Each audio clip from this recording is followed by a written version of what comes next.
finding the right jeans is hard. Accepting your jeans is even harder. Whether you wear boyfriend or boot cut, high rise or low rise, this podcast will teach you to love the jeans you are in. I'm Rachel. And I'm Tina.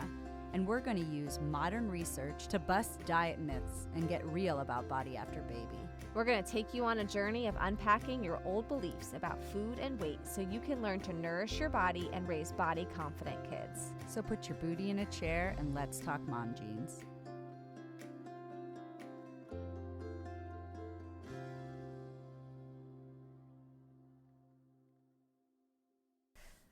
Welcome to today's episode, Exercise Part 2. We are going to be looking at exercise from the lens of joyful movement and helping mamas find their stride. So I personally, Rachel, have had $1 million idea for a few years now. I think gyms should come equipped with sleeping pods for moms. Yes. Get this. You drop your kids off and go take a nap in the little pod. You can borrow or bring sheets if you got germ things. That. You rest, and then you go pick them up, right? I also have days sometimes where I envision just bringing a pillow to the treadmill and using it as a bed. I'm dying to do this someday and just watch all the reactions, right? Someday we'll have to do this, and Tina, and you can video everyone's reactions. It'll be like a punked. Okay, but in all honesty, those days when I'm daydreaming about slumbering and not working out are days I know my body doesn't really need to exercise, but probably to sleep. Usually it means my adrenals are shot, my body needs to restore, and I really don't need to be pumping iron. I mean, not really, pump little weights, but you know what I mean. I need to rest. So I think this is a really good topic for us to discuss today because all mamas are trying to figure out how we find time for movement and also how do we do it in a joyful way or how do we know when our body needs to rest. So we're going to explore this in 4 different ways for you today, and then we're also going to have an interview with an awesome couple that helps us dig into this a little further. Yes. So first, we are going to explain what is joyful movement. Joyful movement is incorporated in intuitive eating, but we are now going to be focusing on the movement of our bodies. So this would be the same as when we are tuning into our bodies when it's hungry, full, or craving certain foods, but now we are focusing on what kind of movement or no movement it feels like doing. An example would be you would ask yourself, hey, body, what do you feel like doing today for movement? Or does this type of movement sound pleasurable or something, or like something my body is requesting? Other examples could be my neck feels stiff, so stretching would provide that benefit. I then may take a yoga class or do, honestly, some home stretching. Or if I feel stressed and overwhelmed, then going for a walk while listening to music sounds less stressful and enjoyable. Or another example is I'm super angry and explosive, so I'm going to go for a run on the trail because that sounds like a great way to get out this emotion. Lastly, another example would be I'm tired, so resting sounds better than anything. So I'm just going to put a pillow on that treadmill and sleep, or sleep in my bed. I'm going to make money on this someday, I promise you. Future business. So when we can engage in body attunement and ask our bodies what they actually are needing with movement, then exercise becomes a self-care versus an obligation.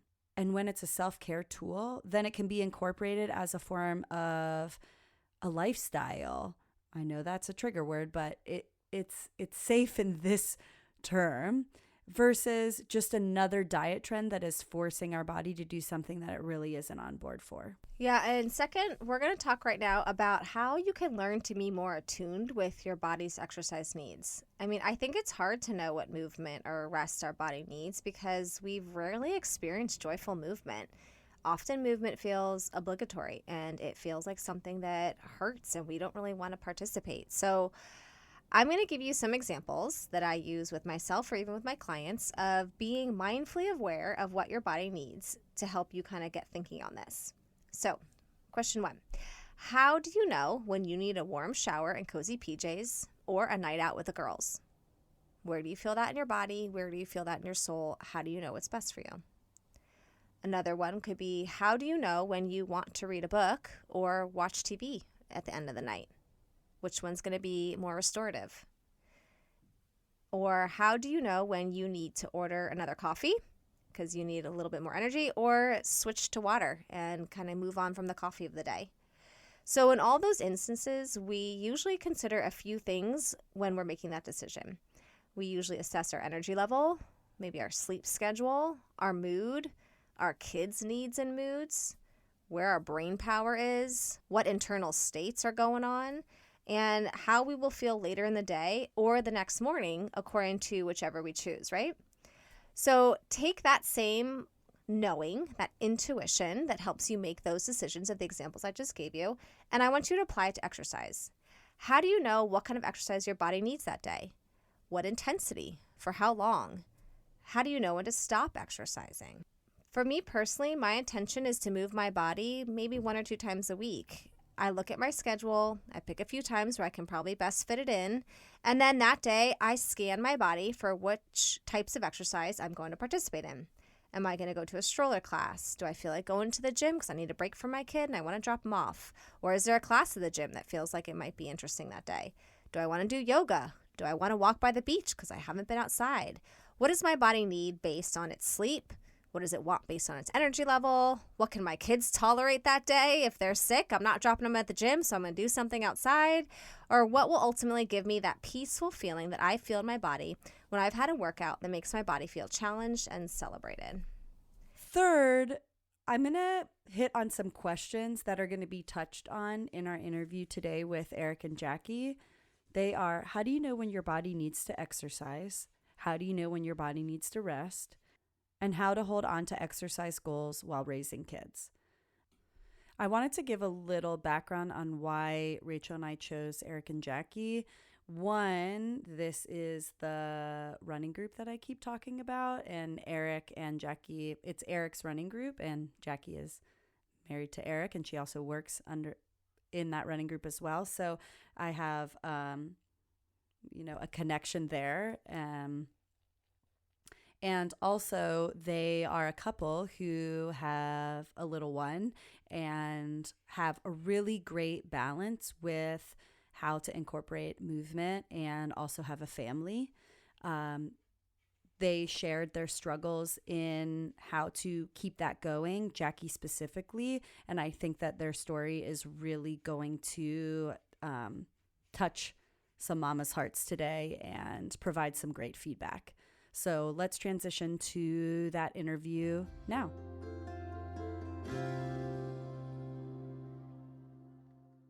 Hey everyone, welcome to the interview today with Erik and Jacque.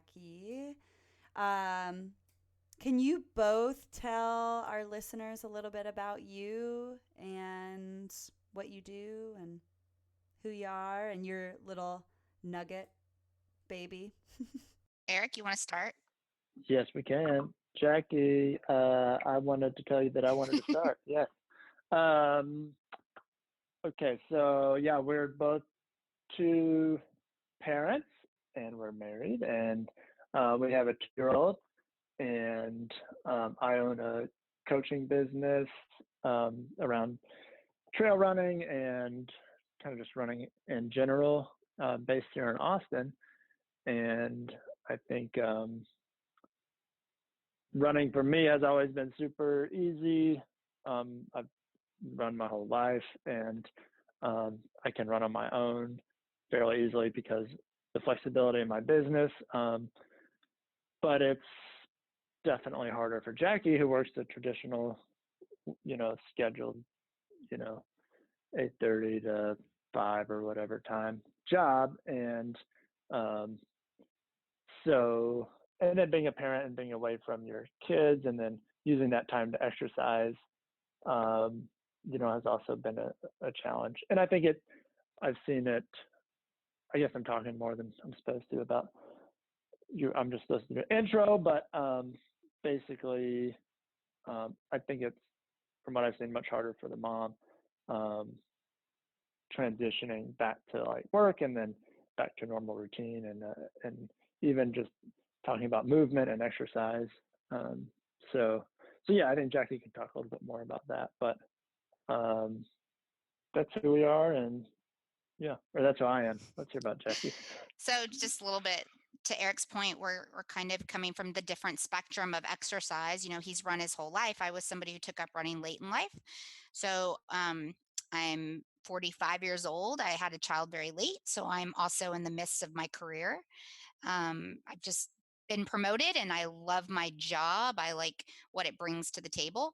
But yeah, I struggle with balancing that job, spending time with my son, and having time for my husband. And then I was, I was a high volume runner before I got pregnant. That was what I love to do, trail runs in the mountains and spending these vacations just running and running with friends. And, that's changed for me. So that's been a big challenge in my life. And for all of our listeners that have listened to the past episodes, this is the running group that I keep kind of crying about that I'm no longer a part of. So it's called We're Trail still Roots, a and part it's of in it. Austin. Thank you. Thank you. I'm physically not there, but in my heart I am. Yeah. So Yeah, we awesome. miss you for I sure. know. And I remember reaching out to you about it and then not following up with you. Like I saw the email pop up like a year later, I know. and we talked about how do we get you back? And we talked about some ideas, and then I It's never followed so through. So I'm hard. It's sorry. so hard. No, no worries at all. I think it's just part of the challenge of being a new mom and really figuring out other ways to move your body that may not look the same as it was before baby. And it doesn't mean it's a forever thing, but it just kind of is what it is right now. So, When I think in reaching, the moment, it feels like it is forever because when you're a new parent, everything feels like eternity, and it just seems so hard. And so from getting back to it, I think, especially for the mom that's gone through, you know, birthing a child, um, and all the things that brings, I can see it being significantly difficult. And then just getting over that hump, I think, is really important, um, because I think you're starting from scratch, and you remember what it used to be like, and so you're just comparing yourself to that past person, and that's right. where I think a lot of people struggle. And that's we're hoping to kind of help moms shift that, a little bit. And, we chat about it a little bit in our Shift the Focus episode. And in this episode, we really want to give some ideas and background into a new way to move your body if it can't be the pre baby way. Um, I think that's the hardest part is changing your expectations, right? People have this expectation before they get pregnant and when they're pregnant of what life's going to be like. And you see these people who are like doing it all, and you think, oh, that's going to be me. I'm just going to do it all. And it's not that easy, and it's not the right fit for everybody. So I think that's the hardest part is changing your expectations and figuring out what's truly important to you and maybe letting go of some things. Yeah, Jacque, since this is such a big piece of your identity and then also the way you and Erik, related in your marriage, I'm curious if you could speak to the moms out there who are struggling to find time for movement and redefine themselves. What are some thoughts of words of encouragement you would have for them? Yeah. I have to be honest, like you start to ask those questions and I get I get emotional about it. It's a big struggle because it is your identity for some people. Um and then if exercise wasn't part of your identity, women have so much focus on like their figures and their bodies, and your husband doesn't his body doesn't change through all this, and you have. And so I think for me, it was I think the mistake I made, I'll start there, is I wanted to be right back where I was. And I put so much pressure on myself to be right back where I was before, and I wasn't kind to myself, and step back and say little steps were okay. Like walking was okay. I wanted to run, and Erik kept telling me, "You don't need to be running, just walk." And I was like, "What? I'm not a walker, I'm a runner. I need to be out there." And that's the biggest mistake I made, is I put too much pressure on myself to get back to where I thought I had to be. Um, and then it took time too to realize what I wanted to do with Wyatt and how I wanted Wyatt to see me and what I wanted to see. It's amazing. We feel this pressure to raise these kids this certain way, but they're just going to learn from us, right? They're going to learn from what we do every day. So I had to really think about, what do I want Wyatt to see, right? Do I want him to see this mom who's depressed and sad because she can't get out the door to do what she wants to do? Or do I want him to see somebody who's joyful when they go and run and get to do what they do? Um, and so I think too, for us, I know y'all talk too about like, I'm not driven by weight. Like it's not a driver to go lose weight to get out for a run. It's not about my looks. It's about how it makes me feel. And so I think I had to really focus on, what do I enjoy doing? What's going to make me happy? And also remembering, like, I think it's very easy for a mom to put everybody first. I need to spend time with my son. I need to work harder. I need to be there for my husband. So what's the easiest thing to eliminate? Exercise for myself, right? That's the first thing to go, because also exercise can make us tired because we got up at 4:30 to get it done, right? And so I had to realize that I had to make a decision, and Erik helped support this, that it was important to do it, that I had to just put my tennis shoes on and get out the door. And it didn't matter if I walked, it didn't matter if it was 30 minutes. It was just about making the time for myself and going and doing it. So I know that was a long answer, but No, it was I hope beautiful. that. Totally. I think it hits on those moms where it's like, hey, if it's not running or walking or whatever, it is really asking for help and making even the small amount of time for you, because we deserve that and we need it. And we start to feel like it's selfish. You feel Mm-hmm. selfish for asking for my Totally. husband. So Erik is very, wants that for me, but he was trying to make this huge qualifying time. He was trying to qualify for the Olympic trials. So I felt like it was more important to make sure he ran and had that time than it did for me. So I would say, you go, I'll take care of Wyatt's sick today and we both can't run with him in the stroller, so I'll stay home with him. Like, I always sacrificed myself. And I think we had to keep working at figuring out what I needed and how to balance that. And Erik will tell you it wasn't easy, because I was, woe is me, it's so hard, I don't know if I'm a runner anymore. And he had to have a lot of patience to keep having conversations with me and saying, what do you want? Like, what really will make you happy and what do you need? Because it's not easy. We don't always even know what we want and what we need. I know that's really hard for husbands, and it's really hard for someone who's trying to help us, but we don't always know what it is that we need. Yeah, Erik, I'm curious what it was like for you to watch her redefine herself and her relationship with exercise and learn how to take care of herself. Yeah, that was, like Jacque was saying, like, we haven't figured it out completely yet. I mean, it was challenging. I mean, it's super tough because she was, you know, I would hear, my first thought was I'd hear her complaining about what she wasn't able to do. And so I'm like, well, how do we fix it? And I think from my perspective, and maybe this is a common husband male perspective, like, well, let's just fix it. And, when we would go to counseling, we would talk about it. And, I was always like, okay, there's a way to fix it. Let's just fix it. And I think sometimes it had to be learning to just listen and empathize a little bit rather than always trying to have the solution. Because on one end, she wanted me, like, I'm a running coach. I'm like, okay, I'll write you a training plan. And she wanted that training plan. But then when she wouldn't follow it, it's like living with your coach.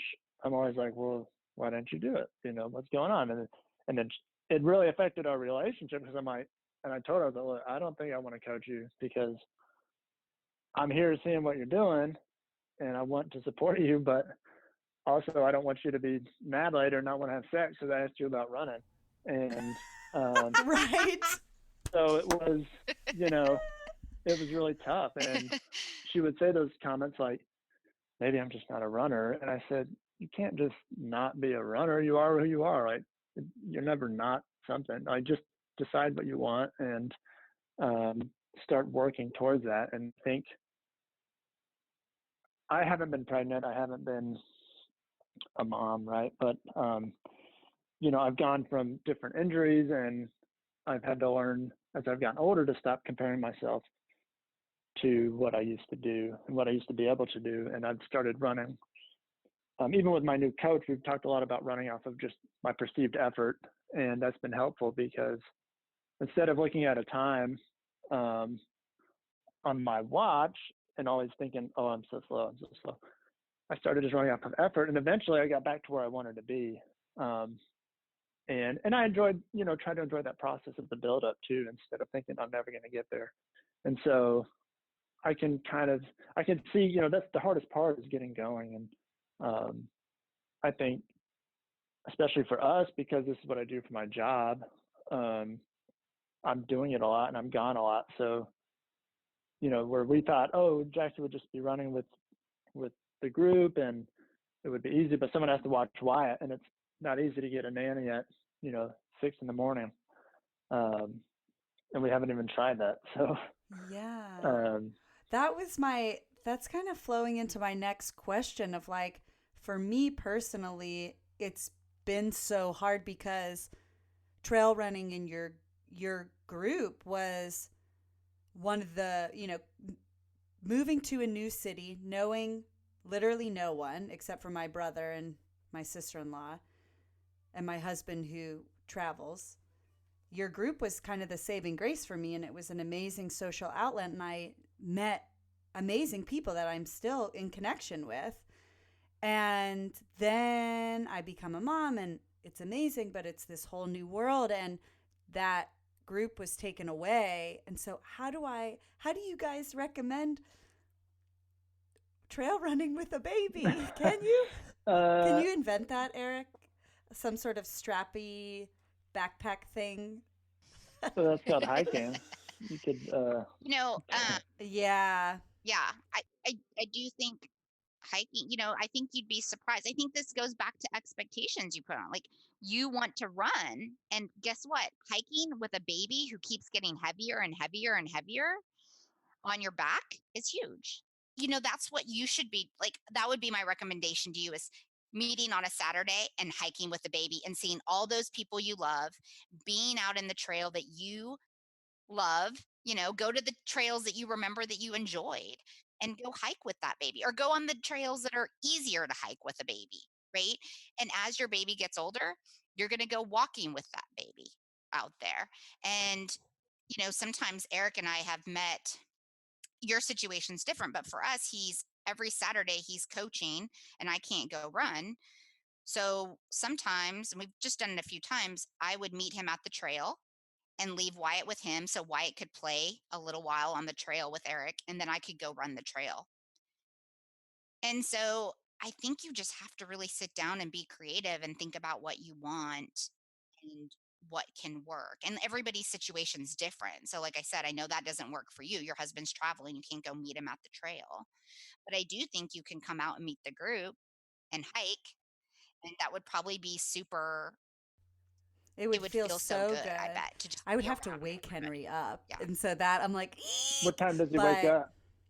But would you? I mean, like, how? well, we have a little Yeah, light clock that goes off at 7:10, so that's when I take him out.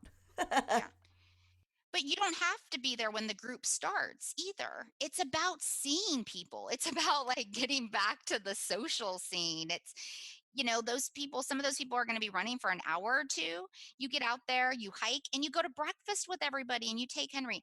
Now, I don't know if he's still doing his morning nap, but life gets easier too when that morning nap drops. And that was what I struggled with too. Was like, I felt like I just had this little window to go run and I had to be back and put him back to sleep. And so, I think that's also a big reminder is life gets easier and easier as they get older too. So don't feel like you're stuck in the way it is right this second. It's going to get better and better. But yeah, like, and also Tina, I mean, I, this goes back to all the mothers out there, like how much we should be connecting to each other.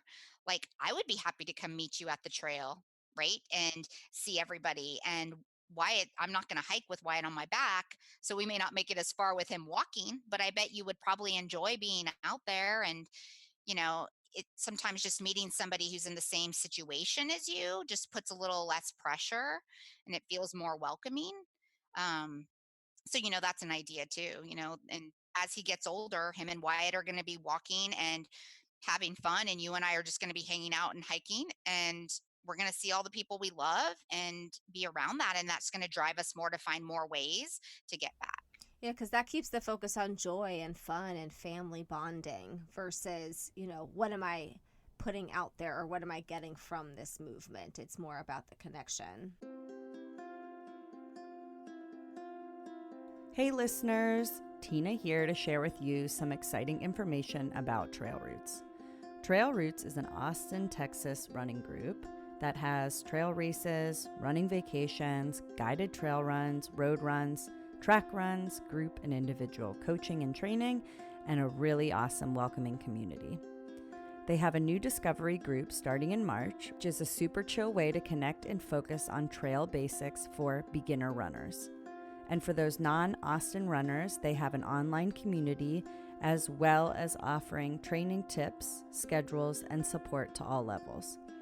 Check them out at trailroots.com for more info, or check out their Instagram page at trail_roots. We have partnered with Trail Roots this week to do a giveaway over our social media pages. You can find us on Instagram at Mom Jeans the Podcast, or join our Facebook group Mom Jeans the Podcast to find out details about the giveaway.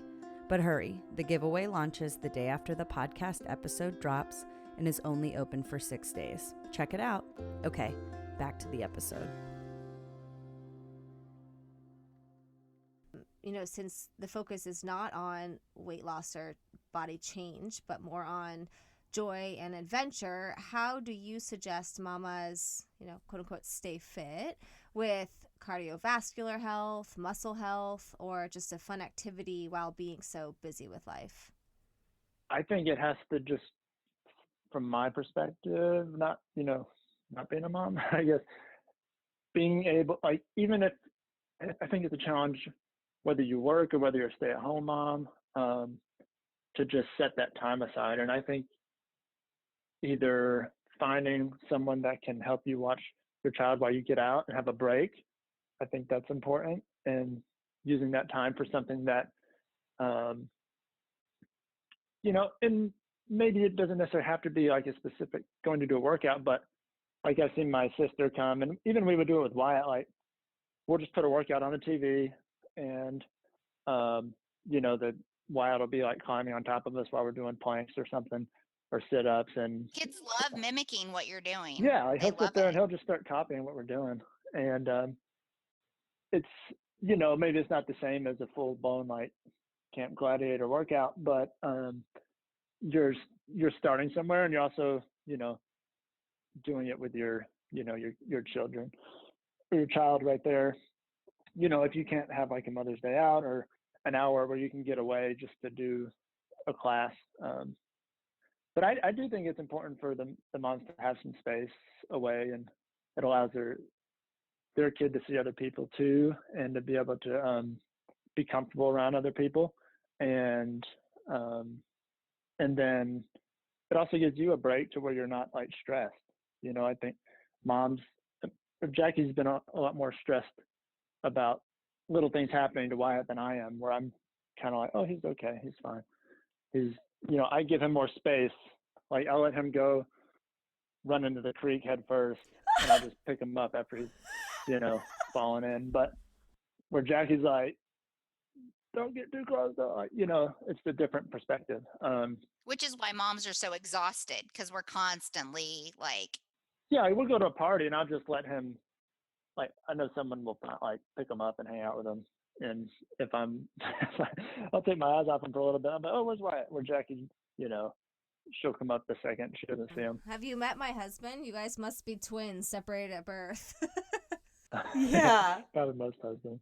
one thing I wanted to add to what Eric says is I think like the most important thing is to find something you truly love, right? Like this is just for anybody, not even moms. Like people try to exercise and they try to shove themselves into what they think they should be doing because of something, but you have to find what something you really, really enjoy. And for me, what I enjoy is running with my friends. Similar to you, my community is runners. And so when I couldn't run, I didn't see my friends. And I think you have to find what makes you happy, something that gives you joy, where you get connection with other people, if that's what you need, right? Like some people like to do things by themselves. But I think doing something you enjoy, and I know y'all probably talk about it on here, there's Stroller Strides is a group that's north and south that I think is really great for mamas. I think those are moms that probably don't work, that it works well for. But I think finding something that, that you're just excited about and want to do is like the key to it, because it's hard, and if you're not excited and you're trying to drag yourself to something, you're never going to do it. But there's so many great things Eric and I talk about. For me, Orange Theory is a great thing because you can do a little bit of cardio and strength. Y'all talk about like how do you get strength in too, right? Like I'm in my 40s and I need to be doing strength and running. All I want to do is run. So, I have to be thoughtful and really think about what's going to make the most of my time too. And so I think that's the most important. There are so many activities to do in Austin. So moms should find what excites them. What would they really look forward to? And is it something with their kid or without? And it's okay for it to be without. You're not a bad mom. No matter how little time you get with your son or your daughter, it's okay to go spend time by yourself. It's hard to realize that. And I think when you have a group or a coach, what from maybe it's not a running coach, maybe it's a life coach, like helping you navigate that and having someone that you can talk to about it. For I wouldn't suggest like the husband coach the wife through it because I think you can be there for support, but I think having someone else kind of help with that is important so that your husband understands and can support you, but he's not like, okay, you said you're going to run and then you're not going to run. What are you doing? And you're like, well, I just don't feel like it now. And then you're like, well, what the hell? Right. So I think having that support network and like maybe that's a coach that checks in, once a month or once a week that just says, hey, how are things going? What's shifted, is it what, that you can go through that and they can help create either a plan or activities that fit, for what you're looking for. Well, my one thought too was that what we're talking about with joyful movement is learning how to listen to your body and honor your body. So we're talking about how to listen to it and honor it with movement and finding time to exercise or run. But my question for you guys is, how do you coach people on learning how to take time to rest, or if they need to heal their body, or especially as a new mama when she needs to do the nap instead of the run, like what your thoughts are on that piece? Yeah, that's hard. Yeah, I struggled with this when I first had Wyatt because he wasn't sleeping. And I felt like I had to decide, do I want to go do this run that makes me happy or do I sleep? And and honestly, it's hard to answer that question. I think people really have to take some pressure off themselves and listen to their bodies. I mean, it really, Eric and I could tell people all day, hey, you need to not, take a week off after your race or slow down the week before your race. But people are always going to do what they want to do. That it's just human nature. Like people feel something in themselves and people learn by mistakes, right? So they get injured and then they're like, oh, yeah, I should have listened to my coach. And Eric goes through this all the time. He coaches people, they pay for it, and then they don't listen to him. But I think it's just as a coach, we're just constantly reminding people how important that rest is, and then you just have to listen to each other. And if somebody's talking about that struggle, you just have to remind them that you have to rest. I don't know if y'all know this, but from a very techie side, high volume athletes would take their heart rate every morning. And when their heart rate was higher, their resting heart rate, when it's higher than it usually is, they knew they would know they need to rest that day and take it easy. So, even people, athletes that are really good at this stuff, have to look at data, to remind themselves to rest. So, yeah, I think it all goes back to being kind to yourself and listening to yourself and doing what you think is best and not beating yourself up that you decided to nap instead of going for that run, right? Totally. Yeah. Um, I love that. You listen to your body. I mean, which may be challenging and difficult because we have a lot of aspects involved in that. But when it comes down to it, our body knows how to communicate those signals to us. It's just whether or not we're choosing to listen or if we can hear them. yeah. And starting small, like Erik would tell me, why are you trying to get up 5 days a week in the beginning? Just do two. Commit yourself to two first. Like, we need to take some pressure off of ourselves and make sure I was resting, and two was a good goal in the Right. beginning. For sure. Yeah. Sleep is so important, especially, yeah. Um, well, so this has been great. I really appreciate you both sitting down with us and chatting. And it makes me motivated to be like, hey, wait, I can come and hike with you guys. And it doesn't need to look the way that it used to look. So that's what I took from this. So I appreciate that. Can you tell our listeners where to find you and, um, get more information about your group and whatnot? Yeah, definitely. You can find us at trailroots.com. And if you live in Austin, we have, weekly runs, and we also do online coaching too. So, and for our new mom coach, Jacque, she'd be happy to help any other mamas going through, some of the similar challenges that she's gone through and still deals with. Yeah. I think one thing just to add on Erik's trail routes is it's not necessarily about exercise and running. It's about community and being there and supporting people. And like you said, you got that when you came in, and that doesn't have to end because our lives change, but it's very easy for people to withdraw, and trail routes offers that community. Erik offers that community. He truly wants to help people better their lives through running. So Totally. I remember like my favorite part of the Saturday run was like, all right, guys, we're getting tacos after. Like, all right, we're making it through this 2 hour beauty of the trail. But then guess what? We get to eat tacos. Yes. Yeah.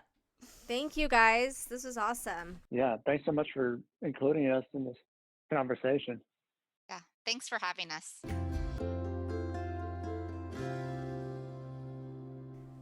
Well, thank you to Erik and Jacque for sharing your story and seeing that there is no perfect way to do this, and we all struggle with finding that balance and the emotions that come along with that. So we really hope that touched some of your listeners' hearts, and it also helps you ask yourself some of the questions about how to find that balance, how to push yourself to get out there and enjoy movement, and how to also give yourself the space to rest your body when needed. So today's takeaway question is, what movement do you enjoy doing, or what physical activity do you want to try? Our challenge for you all is to move to celebrate your body, not to change it, and to find joy as you do that. Thank you so much for listening, and we'll see you next time. Bye. This episode of Mom Jeans was produced and edited by Rachel Coleman and Tina LeBoy. Just a reminder, this episode is not a substitute for therapeutic counsel or nutrition advice. Thank you to Jerry DePizzo for the music production. You can find episode information and show notes at www.momjeansthepodcast.com. Follow us on Instagram at momjeansthepodcast and join the Mom Jeans the Podcast Facebook group to find a community of mamas learning to love their bodies and discussing the episodes. Thank you. Thanks for listening to Mom Jeans. See you next time.